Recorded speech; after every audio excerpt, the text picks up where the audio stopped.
Hello नमस्कार मुलांनो. तर चला आज तिसरा धडा आपण सुरुवात करत आहोत. डॉक्टर कलाम यांचे बालपण. तर याच्या आधीचा लेसनसुद्धा मी एक्सप्लेन केलेला आहे, प्रश्नांची उत्तर दिलेली आहेत, तुम्ही नक्की पहा. तर आता आपण सुरुवात करूयात. डॉक्टर APJ अब्दुल कलाम 1931 त्यांचा जन्म आहे आणि 2015 त्यांचा मृत्यू आहे. ठीक आहे. त्यानंतर विख्यात अणुशास्त्रज्ञ म्हणजे न्यूक्लियस बॉम्ब जे असतात, न्यूक्लियस सायंटिस्ट म्हणतो आपण त्याला, बॉम्ब नाही सॉरी, तर न्यूक्लियस सायंटिस्ट आहेत ते आणि भारताचे माजी राष्ट्रपती आहेत. मनस्वी, वृक्षप्रेमी, हाडाचे शिक्षक आणि बालकप्रेमी. विंग्स ऑफ फायर त्याला अग्निपंख म्हटलं जातं. आणि India 2020 a vision for the new millenniums and ignited minds इत्यादी पुस्तके प्रसिद्ध. पद्मभूषण, पद्मविभूषण आणि भारतरत्न पुरस्कारांनी सन्मानित. त्यांना कोणकोणते पुरस्कार मिळालेले आहेत? तर तिथे आहेत 3 प्रकारचे: पद्मभूषण, पद्मविभूषण आणि भारतरत्न. ठीक आहे. हे 3 त्यांचे पुरस्कार आहेत. तर आपल्याला कधीही जेव्हा आपण करतो त्यावेळेला आपल्याला हे सगळं लक्षात ठेवायला हवं की हे सगळ्या गोष्टी ज्या आहेत ना त्या अंडरलाईन करून आपण ठेवल्या की आपल्याला बरं पडतं. आणि तुम्ही अंडरलाईन करून ठेवा. जेव्हा आपण प्रश्नांची उत्तरं करतो ना त्यावेळेला हे अंडरलाईन वर्ड्स आपल्याला खूप युजफुल असतात. ठीक आहे. त्यानंतर इथे दिलेलं आहे डॉक्टर कलाम यांच्या विंग्स ऑफ फायर या आत्मकथेचा माधुरी शानभाग यांनी अग्निपंख या नावाने अनुवाद केलेला आहे, म्हणजे भाषांतर केलेलं आहे. पुस्तकातून खालील प्रसंग घेतला आहे आणि अग्निपंखमधून एक जो धडा आहे, हा जो धडा आहे ना तो अग्निपंख या पुस्तकातून घेतलेला आहे, म्हणजे विंग्स ऑफ फायर जे अब्दुल कलाम यांनी लिहिलेलं आहे त्याच्यातून घेतलं आहे. तर चला आता आपण सुरुवात करूया. माझ्या बालपणीच्या जगात पुस्तक म्हणजे माझ्यासाठी एक दुर्मिळ वस्तू होती. जसं त्यांनी असं म्हटलेलं आहे, दुर्मिळ म्हणजे काय माहिती का? सहजपणे न मिळणारी वस्तू. म्हणजे आज आपल्या हातामध्ये मोबाईल फोन आहे, TV आहे, कम्प्युटर आहे, सगळं आहे आपल्याकडे.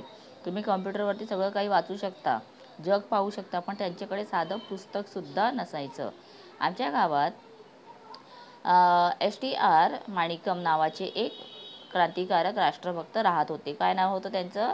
STR माणिकम. आता अंडरलाईन का केलं आहे मी? कारण महत्त्वाचं नाव आहे, ते तुम्ही नंतर तुम्हाला प्रश्नामध्ये येऊ शकतं किंवा फिल इन द ब्लँक्समध्ये सुद्धा येऊ शकतं काढलेल्या जागा भरायला. त्यांच्याकडे पुस्तकांच्या बऱ्याचपैकी संग्रह होता. त्यांच्याकडे कोणाकडे? तर RTR जे STR आहेत माणिकम त्यांच्याकडे. मग त्यांनी मला पुस्तके वाचण्यासाठी सदैव उत्तेजन दिले. कोणी उत्तेजन दिलं डॉक्टर कलाम यांना पुस्तक वाचण्यासाठी? तर STR माणिकम यांनी केलं. मीही मिळेल ते वाचत गेलो. पुस्तके मागण्यासाठी मी त्यांच्या घरी धाव घेत असे. म्हणजे पहा, त्यावेळेला पुस्तक वाचणं हे त्यांना किती आवडीचं होतं. तसं हल्लीच्या मुलांना काय आवडीचं आहे सांगा पाहू, कमेंट करा. मोबाईल आवडतं की तुम्हाला कम्प्युटर आवडतं, व्हिडिओ गेम आवडतं? माझ्या लहानपणी शमशुद्दीन नावाचा हे आपल्याला नको आहे. शमशुद्दीन नावाचा माझा एक दूरच्या भावाचा माझ्यावर बराच प्रभाव होता. रामेश्वरममध्ये येणाऱ्या पत्रकारांचा तो एकुलता एक वितरक होता. वर्तमानपत्र जे असतात ना, सॉरी मी पत्रकार म्हटलं, वर्तमानपत्राचा तो एकुलता एक वितरक होता, म्हणजे देणारा होता. रोज सकाळच्या रेल्वेगाडीने बंपन गावाहून वृत्तपत्रांचे गठ्ठे येत. आता कोणत्या गावाहून येत आपण ते अंडरलाईन करूया. तर बंपन गावाहून काय येत? वृत्तपत्रांचे गठ्ठे. ठीक आहे. आणि कोण होता तो त्यांचा एकुलता एक तो वितरक होता, म्हणजे तो देणारा होता. एकुलता एक. आणि हा कोण होता? त्यांचा प्रभाव पडला होता तो लहानपणीचा. तर त्याचं नावसुद्धा अंडरलाईन करून ठेवूया. ठीक आहे. चला आता पुढे पाहूया आपण. ओके. तर हे सगळं असंच ठेवलं आहे मी आता सध्या. गावातल्या हजारभर सुशिक्षित म्हणजे काय? एज्युकेटेड, वाचनाची गरज भागवणाऱ्या शमशुद्दीनचा व्यवसाय म्हणजे एक खांबी तंबू होता. आता त्याचा व्यवसाय म्हणजे कसा? फक्त एक तंबू असायचा आणि तिथेच बसून तो आपला व्यवसाय करायचा तंबू लावून. स्वातंत्र्याच्या चळवळीची वाटचाल ग्रामस्थांना समजणे हे महत्त्वाचे कार्य त्यातून साधत होते. आता स्वातंत्र्य चळवळ, अजून देश स्वातंत्र्य झाला नाही आहे, तर त्यावेळेला देशात काय कुठे चाललेलं आहे हे कुठून जाणलं जायचं? TV तर कोणाकडे प्रत्येकाकडे नव्हती. तर मग वर्तमानपत्र जे होतं त्याच्यातून कळायचं. मग कुणाला भविष्य जाणून घेण्यास रस असे तर कोणी चेन्नईच्या म्हणजे आताचं मद्रास, आपण ज्याला मद्रास म्हणतो, म्हणजे चेन्नई आताचं, बाजारपेठातले सोन्या चांदीचे भाव समजण्यासाठी उत्सुक असत. तर थोडे जण जिज्ञासू वृत्तीने हिटलर, महात्मा गांधी आणि बॅरिस्टर जिन्नाबद्दल गांभीर्याने चर्चा करत. आता हे सगळे कोण आहेत सांगा पाहू? तर हे सुद्धा जे आहेत आपल्या भारताचे महात्मा गांधी आहेत आणि हिटलर जो आहे तो जपानचा आहे, बॅरिस्टर जिन्ना आहे. ओके, तर यांच्याबद्दल चर्चा करत. पण झाडून सर्वजणांना पोरियार ई व्ही रामस्वामी यांच्या चळवळीबद्दल जाणून घेण्यास रस होता. तर हे पण अंडरलाईन करून ठेवते मी. हे अच्छा, असं हे केल्याने काय होतं माहिती आहे का, ते वर जात नाही. ओके, चला, मी पण फर्स्ट टाईम असं डिजिटल करते कारण मी पुस्तकांमधून शिकवते. तर आता मी पण सुरुवात केलेली आहे, नवीन तंत्रज्ञान आलेलं आहे, नवीन टेक्नॉलॉजी आहे. तर चला, अशा प्रकारे मी शिकवते. पण झाडून सर्वजणांना पेरियार ई व्ही रामस्वामी यांच्या चळवळीबद्दल जाणून घेण्यास रस होता. दिनपणी हे त्यावेळेचे सर्वात लोकप्रिय तामिळ वर्तमानपत्र होते. तर कोणतं वर्तमानपत्र होतं? दिनपणी हे तामिळ वर्तमानपत्र होतं. हिंदी मराठी नाही आहे, ते तमिळ आहे. ठीक आहे. त्याच्यानंतर पुढे दिलेलं आहे होतं छापलेले शब्द त्यावेळी मला वाचायला येत नसत. त्यातील चित्रांकडे बघून मी समाधान मानत असे. शमशुद्दीन आपल्या ग्राहकांना पेपरचा अंक वाटण्यापूर्वी मी त्याच्यातील चित्रे बघून घेत असे. म्हणजे बघा, अजून वाचता येत नव्हतं म्हणून ते काय करायचे, त्यातली चित्र बघायचे. आणि ते पण खूप छान वाटतं ना, चित्रावरून पण कळतं आपल्याला, भरपूर गोष्टी कळतात. तर मी 8 वर्षाचा असताना, आता ते किती वर्षाचे होते त्यावेळेला? 8 वर्षाचे असताना इसवी सन 1939, म्हणजे अजून देश स्वतंत्र झाला नाही आहे. देश स्वतंत्र झाला तो आपला 1947मध्ये. ठीक आहे. मध्ये दुसरे महायुद्ध पेटले. आता काय दिलेलं आहे, 1939मध्ये दुसरे महायुद्ध पेटलेले आहेत. कारण काय कारण असेल ठाऊक नाही, पण त्या सुमारास बाजारात चिचोक्याला अचानक भरपूर मागणी आली. चिचोका म्हणजे काय आहे? जे आपण चिंच असतात ना, ते चिंचेचे काय असतात, बिया असतात, त्याला चिचोका म्हणतात. तर अचानक भरपूर मागणी आली. मी चिचोके गोळा करून मशिदी जवळच्या एका दुकानात देत असे आणि अख्खा 1 आणा कमवत असे. किती कमवत असे ते? अख्खा 1 आणा कमवत असे. माझ्या वडिलांनी लाकडी नौका, इथे जराही प्रेस केलं की ते असं होतं, राहू द्या. तर माझ्या वडिलांनी लाकडी नौका बांधायचा व्यवसाय तयार केला. आता कोणता व्यवसाय करत होते त्यांचे वडील? तर लाकडी नौका बांधण्याचा व्यवसाय. तर अहमद जलालुद्दीन नावाच्या एका आमच्याच गावातल्या आता आपण म्हणू ना कॉन्ट्रॅक्टर असतो, त्याला इथे दिलेलं आहे कंत्राटदाराबरोबर समुद्रकिनारी. ते रोज काम करू लागले. पुढे जलालुद्दीन यांनी माझ्या बहिणीशी जोहराशी विवाह केला. म्हणजे आता ते जे कॉन्ट्रॅक्टर होते, त्यांनीच काय केलं नंतर, त्यांचं नाव जलालुद्दीन. तर त्यांनी त्यांच्या बहिणीचं नाव काय आहे? जोहराशी. ते पण दिलेलं आहे तिकडे, जोहरा त्याच्या बहिणीचं नाव आहे. ठीक आहे. तर चला, आता पुढे पाहूया. विवाह केला आणि आमच्याशी नाते जोडले. जलालुद्दीन मला युद्धाच्या कथा सांगत असे आणि मग दिनमणीच्या शीर्षकातून मी त्या शोधत राही. ठीक आहे. आता याच्या पुढे शोधत राही, मग इथेच कंटिन्यू आहे का हे? ओके, 1 मिनटं थांबा. मी शोधत राही, ओके, कंटिन्यू आहे. तर इथून सुरुवात करूया. आमच्या छोट्या दूरस्थ गावात युद्धाचे दृश्य परिणाम जाणवले. जवळजवळ अशक्य होते, पण हळूहळू भारताला शक्तीने युद्धात सामील व्हावे लागले आणि देशात आणीबाणी पुकारली गेली. ठीक आहे. आणीबाणी म्हणजे एकदम एमर्जन्सी असं. रोज सकाळी पंबनहून येणारी रेल्वेगाडी रामेश्वरला थांबेनाशी झाली. आणि हा युद्धाचा आमच्या गावावर पहिला ठळक परिणाम होता. आता कोणता परिणाम झाला? युद्धाचा पहिला परिणाम काय झाला? तर पंपनहून येणारी रेल्वेगाडी थांबत नव्हती रामेश्वरला. ठीक आहे, प्रश्न येऊ शकतो. त्यानंतर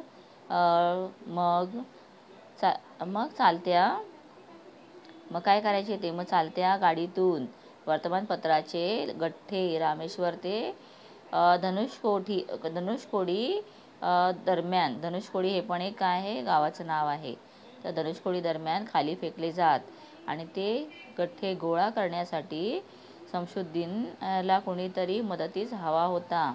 मग आता त्यांनी काय केलं? मदतीला कोणीतरी हवं आहे. मग त्यांनी काय केलं असेल सांगा? त्यांनी ह्यांनाच घेतलं असेल. हवा होता व माझ्याकडे पेक्षा दुसरा योग्य उमेदवार त्याला कुठून मिळणार? माझ्या आयुष्यातील पहिली कष्टाची कमाई करायला शमशुद्दीनचा असा हातभार लागला. तर पहिली कष्टाची कमाई कशी केली त्यांनी? तर वर्तमानपत्र जी होती रेल्वेमधून खाली टाकलेली ती उचलण्यामध्ये त्यांनी इथे मदत केलेली आहे. ठीक आहे. तर अशा प्रकारे बघा आपल्याला कळतं ना किती त्या लोकांनी स्ट्रगल केलेलं आहे. करायला शमशुद्दीनचा असा हातभार लागला. कमाई करायला शमशुद्दीनचा असा हातभार लागला. आज अर्धशतकानंतर मी वळून त्या क्षणाकडे पाहतो आणि त्यावेळी स्वतःच्या कष्टाने मिळवलेल्या पहिल्या कमाईचा अभिमान आजही माझ्या मनातून ओसंडून वाहून लागतो. म्हणजे ती त्यांची पहिली कमाई होती आणि आता ओसंडून वाहू लागणे म्हणजे अगदी आनंदित होणे किंवा खूप मन भरून येणे असा याचा अर्थ आहे. तर इथे मी अंडरलाईन करून ठेवलेलं आहे ते पण. तर माझ्या वडिलांकडून मी प्रामाणिकपणा आणि स्वयंशिस्त काय शिकलेले आहेत ते आता वडिलांकडून?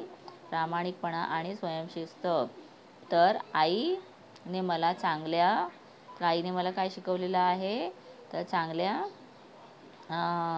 चांगल्यावर विश्वास ठेवायची आंतरिक शक्ती दिली, दयाळू वृत्ती दिली. तर आता आईने काय दिलेलं आहे तर ते पण लिहूया आपण. चांगल्यावर आत्मविश्वास ठेवायचं, आंतरिक शक्ती ठेवायची आणि दयाळू वृत्ती. ठीक आहे. चलो आता नेक्स्ट काय आहे? तर आणि एका बहिणीने देखील अर्थात माझ्या तिन्ही भावांनी आणि एका बहिणीने देखील हा ठेवा त्यांच्याकडून उचलला. आता ती लोक किती आहेत? 3 भाऊ आणि 1 बहीण. ठीक आहे. पण मला जो जलालुद्दीन आणि शमशुद्दीन यांच्या निकट सहवास घडला त्याने मी स्वतंत्र वेगळा असा बनत गेलो. शाळेत शिकायला न मिळालेले शहाणपण मी जलालुद्दीनकडून शिकलो. तर शमशुद्दीनकडून मी चेहऱ्यावर दुसऱ्याच्या मनातले, शरीराची व डोळ्याची भाषा ओळखायला शिकलो. तर आता ते शमशुद्दीनकडून काय शिकले हे पहा. तर आपण ह्याला अंडरलाईन करून ठेवूया. थांबा. चेहऱ्यावरील सगळे आणि डोळ्यात भाषा शिकायची. म्हणजे एखाद्या माणसाला ना आपण त्याच्या चेहऱ्यावरून, त्याच्या हालचालीवरून ओळखून घ्यायचं की तो व्यक्ती कसा आहे. समजलं? हे त्याने शिकवलं. आता आपण पाहूया आधी. इथे हा एक साईड संपलेला आहे ना? हो. तर चला आता आपण इथून हे करूया. तर आता पुढे काय दिलेलं आहे? सर्जनशीलतेचा स्रोत उगम पावत, फुलत, खळाळत गेला. आता सर्जनशीलता काय असते? तर सर्जनशीलता असते की आपण काहीतरी नवीन करत असतो, त्याला आपण म्हणतो. तर चला आपण ह्याला पण अंडरलाईन करायचं आहे ना, त्याला खाली येते. ओके. आणि हे एक्स्ट्रा आलेलं कट्स करूया. ओके. चला मी पण बघा तुमच्याबरोबर चांगलं शिकते कसं करायचं आहे ते. त्यानंतर त्यांचे श्रेय मी निसंशय त्या दोघांच्या सहवासात माझ्यावर पडलेल्या प्रभावात देतो. रामेश्वर सोडून जिल्ह्याच्या ठिकाणी रामनाथपूरला शिक्षण घेण्यासाठी मी माझ्या वडिलांकडे परवानगी विचारली. आता कुठे शिक्षण घेण्यासाठी जाणार आहेत ते? तर रामनाथपूरला शिक्षण घेण्यासाठी जाण्याची परवानगी बघा त्यांनी वडिलांकडे परवानगी घेतली. विचारात पडल्यासारखे ते क्षणभर गप्प झाले. विचार करता करता त्यांना शब्द लावावेत आणि ते ओठातून बाहेर पडावेत असे वडील बोलू लागले. ते काय म्हणाले असतील? ओके. तर ते काय म्हणाले? तर ते म्हणाले, अबुल तुला मोठे व्हायचे असेल तर गाव सोडून शिक्षणासाठी बाहेर जायलाच हवे. तर बघा त्यांनी किती हिंमत दिली की शिक्षणामध्ये पुढे जायचं आहे तर बाहेर जावं लागेल. आपण एखादा पक्षी असतो, त्याला जर उंच उडायचं आहे तर त्याला घरट्यातून जावंच लागतं ना. तर सीगल पक्षी घरटे सोडून एकटे दूरवर उडत जातात आणि नवे प्रदेश शोधतात. चला, हे पण खूप महत्त्वाचं सांगितलेलं आहे. सीगल पक्षी एकटे दूरवर उडत जातात आणि नवीन प्रदेश शोधतात. तसे या मातीचा आणि इथल्या स्मृतीचा मोह सोडून तुझ्या इच्छा आकांक्षा जिथे पूर्ण होतील तिथे तुला जायला हवे. किती सुंदर वडिलांनी त्यांना शिकवण दिलेली आहे. नाहीतर आपण काय करतो, आमचे आई वडील म्हणतात की नको बाबा, इथे नको जाऊ, तिथे नको जाऊ, तू इथेच राहा. इवन मी सुद्धा माझ्या मुलाला असंच करते. तर आता पुढे पाहूया. आम्ही आमच्या प्रेमाने तुला बांधून ठेवणार नाही. आमच्या गरजा तुझा रस्ता अडवणार नाहीत. माझी आई मला दूर पाठवायला काळजीने वेडे घेत होती. शमशुद्दीन आणि जलालुद्दीन यांच्यासोबत रामनाथपूरला आले. हे परत झाले बाबा, गेलं. आले व त्यांनी माझे नाव शाळेत घातले. माझी राहण्याची नीट व्यवस्था केली. पण श्वार्ज हायस्कूल या नव्या वातावरणात माझा जीव रमेना. आता काय, हायस्कूलचं नाव काय आहे? श्वार्ज हायस्कूल. ठीक आहे. आणि या हायस्कूलमध्ये त्यांचं आता मन लागत नव्हतं. तर रमेना म्हणजे मन लागत नव्हतं. रमेना म्हणजे मन न लागणे. जीव रमेना म्हणजे काय आहे? मन न लागणे. ठीक आहे. चला आता नेक्स्ट.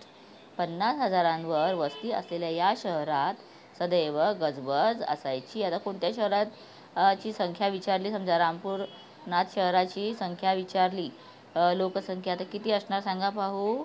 तर ती आहे, मी दुसरा कलर घेते, ती असणार आहे 50,000. ठीक आहे. ओके. चला आता आपण कलर पुन्हा चेंज करूया. आपण रेडच घेऊया रेग्युलरसाठी, कारण ते थोडं वेगळं होतं म्हणून मी त्याच्याने केलं. पण रामेश्वरला जसा एकजिन्सीपणा होता तसा इथे माझ्या अनुभवाला आला नाही. मला घराची ओढ अस्वस्थ करायची आणि म्हणून रामेश्वरला जायची प्रत्येक संधी मी उडी मारून साधायचो. त्याचं गाव होतं ना तिकडे. इथे असलेल्या शिक्षणाच्या उदंड संधीपेक्षा आईच्या हाताच्या गोड पोळ्यांची ओढ मला मोलाची वाटत असेल. किती झालं तरी सुद्धा तो पण लहान मुलगा होता ना. मग त्याला असं वाटतं ना की शेवटी आपल्या आईला सोडून आपण आलेलो आहोत. आता जर तुम्हालाच कोणी सांगितलं की तुम्ही 10वी नंतर कुठेतरी लांब जा, तर होईल का? नाही होणार. हळूहळू माझे घरापासून दूर जाणे मी स्वीकारत गेलो. नव्या वातावरणाशी जुळवून घ्यायचे मी मनाशी ठरविले. कारण माझ्या वडिलांच्या माझ्याकडून विशेष अपेक्षा आहेत हे मला ठाऊक होते. मी कलेक्टर व्हावे अशी त्यांची इच्छा होती. म्हणजे वडिलांची इच्छा पण पूर्ण करायची होती. त्यासाठी रामेश्वर मध्ये वाटणारी सुरक्षितता, तिथले प्रेमळ वातावरण याचा त्याग करणे मला भाग होते. म्हणजे ते आता सोडून त्यांना जावंच लागणार होतं असे ते म्हणत आहेत. तर बघा, किती लहान असताना सुद्धा त्यांना पुढे जायचं आहे, स्वतःला काहीतरी घडवायचं आहे. यासाठी शेवटी त्यांच्या वडिलांनी त्यांना जाण्यास सांगितलं का नाही. तर आता पण तसंच आहे बघा. मुलांना जर मोठं व्हायचं असेल तर तुम्हाला सुद्धा पुढे गेल्यानंतर शिक्षण चांगलं घ्यायचं आहे. कधी तुम्हाला परदेशाला जायचं आहे, त्यावेळेला आपल्या कुटुंबाला, आपल्या आईवडिलांना, भाऊ बहिणींना वगैरे सोडून जावं लागतं. पण असं नाही आहे आपण गेलो म्हणून आपण त्यांच्यापासून लांब झालेलो आहोत. तर आपण फक्त त्या काळासाठी, तेवढ्या वेळेसाठी जातो, नंतर पुन्हा आपण येणारच आहोत ना. तर अशा प्रकारे हा छानसा धडा आहे तो झालेला आहे. तुम्हाला कसा वाटला आणि कलाम यांची लहानपणाची कथा तुम्हाला कशी वाटली आणि तुम्ही लहानपणी म्हणजे आता कसे काय करता, शिक्षणासाठी काय धडपडता, मला कमेंट करून नक्की सांगा. पुढच्या भागामध्ये आपण इथला स्वाध्याय पाहायचा आहे. त्यासाठी सबस्क्राईब करून ठेवा जर तुम्ही नवीन असाल तर. आणि मग पुढचं आपण पाहूया. चला भेटूया पुन्हा. Bye bye. तर सगळ्यांनी काय करायचं आहे आता, चॅनलला सबस्क्राईब आणि काय करायचं, बेल आयकॉनवरती क्लिक करायचं. ठीक आहे. बेलवरती क्लिक. चलो बाय बाय. Good night.